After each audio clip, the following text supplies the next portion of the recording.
Hello everyone, welcome back to my channel again. आज का topic है OSI मॉडल के बारे में, जिसका फुल डिटेल्स में जानेंगे।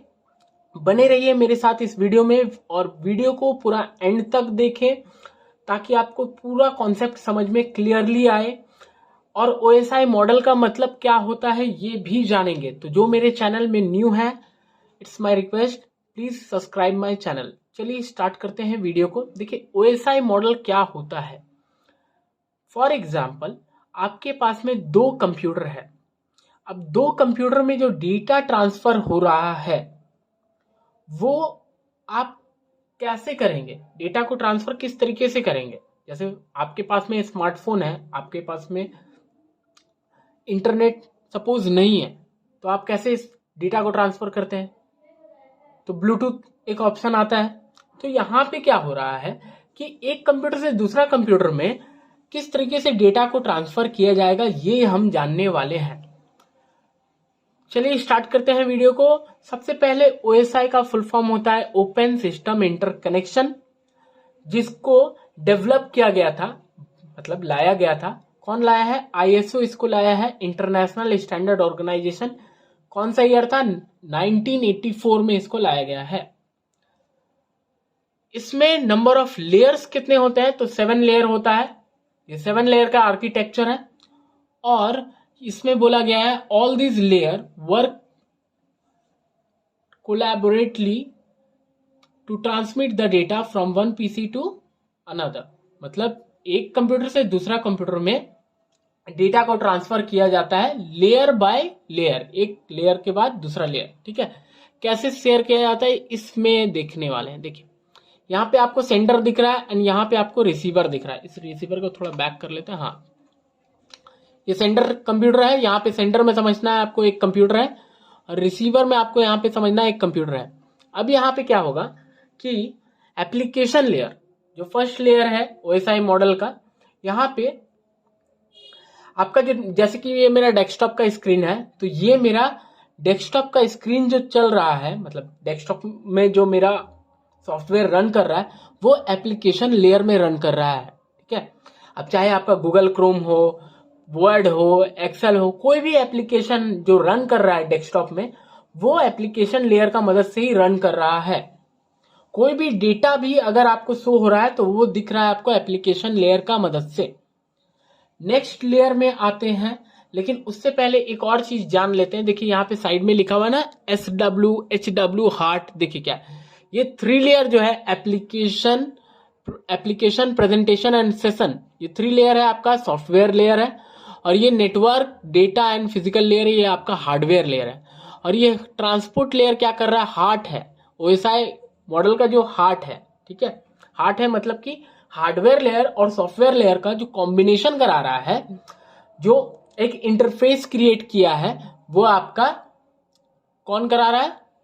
डेटा को ट्रांसफर या ट्रांसमिट करा रहा है या इंटरफेस क्रिएट कर रहा है हार्डवेयर और सॉफ्टवेयर में, वो है आपका ट्रांसपोर्ट लेयर। अब यहां पे देखिए एप्लीकेशन लेयर जो है, एप्लीकेशन लेयर क्या करता है कि आपका एक इंटरफेस क्रिएट करता है। इंटरफेस मतलब कि जैसे कि एक कंप्यूटर को एक यूजर सॉफ्टवेयर रन हो रहा है उसमें तभी देख पा रहा है, अदरवाइज देख नहीं पाएगा ना। तो उसी तरीके से यहाँ पे क्या है कि एप्लीकेशन लेयर जो है वो आपका इंटरफेस क्रिएट कर रहा है। इंटरफेस क्रिएट कर रहा है ताकि आप कोई भी एप्लीकेशन को देख सकें, उसमें काम कर सकें। अगर एप्लीकेशन लेयर उसको रन नहीं करेगा देन आपको कुछ भी दिखने वाला नहीं है। ओके, नेक्स्ट लेयर है आपका प्रेजेंटेशन लेयर। प्रेजेंटेशन लेयर में क्या होता है कि एप्लीकेशन लेयर कोई भी डेटा सेंड करता है प्रेजेंटेशन लेयर को। For example, sender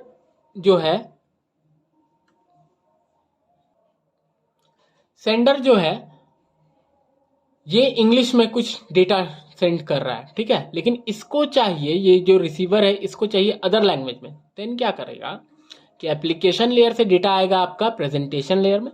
presentation layer क्या करेगा कि उस इंग्लिश लैंग्वेज को मान लीजिए कि अदर लैंग्वेज में चेंज कर देगा जो रिसीवर को चाहिए। और साथ ही साथ प्रेजेंटेशन लेयर क्या करेगा, डेटा को एनक्रिप्ट करेगा। एनक्रिप्ट मतलब कि लॉक करेगा, कॉम्प्रेस करेगा, उस डेटा का साइज को कम करेगा, जिससे कि डेटा को इजीली ट्रांसफर किया जा सके और जल्दी डेटा को ट्रांसफर भी किया जा सके।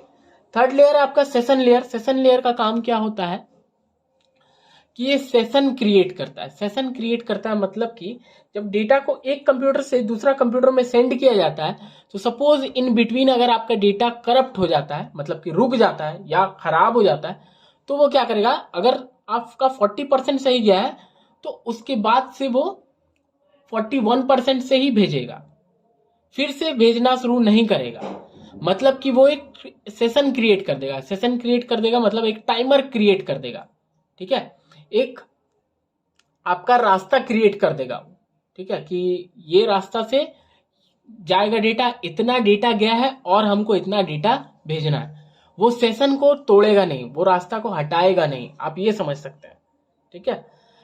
फोर्थ लेयर है ट्रांसपोर्ट लेयर। ट्रांसपोर्ट लेयर क्या करता है कि जो डेटा है, जो ट्रांसपोर्ट लेयर है, उस डेटा को क्या करेगा कि वहां पे सेगमेंट क्रिएट करेगा। उस डेटा, जो डेटा सेंड कर रहा है सेशन लेयर, ट्रांसपोर्ट लेयर क्या करेगा, उसको सेगमेंट करेगा, उस डेटा का सेगमेंटेशन करेगा। सेगमेंटेशन मतलब कि आप समझ सकते हैं कि इसको सीरियल वाइज रखेगा। सेगमेंट कर दिया। नेक्स्ट लेयर में क्या होगा कि जब आएगा डेटा नेटवर्क लेयर में, तो वो डेटा क्या होगा कि पैकेट में बांट दिया जाएगा। सेगमेंट को डिफरेंट डिफरेंट पैकेट में बांट देगा।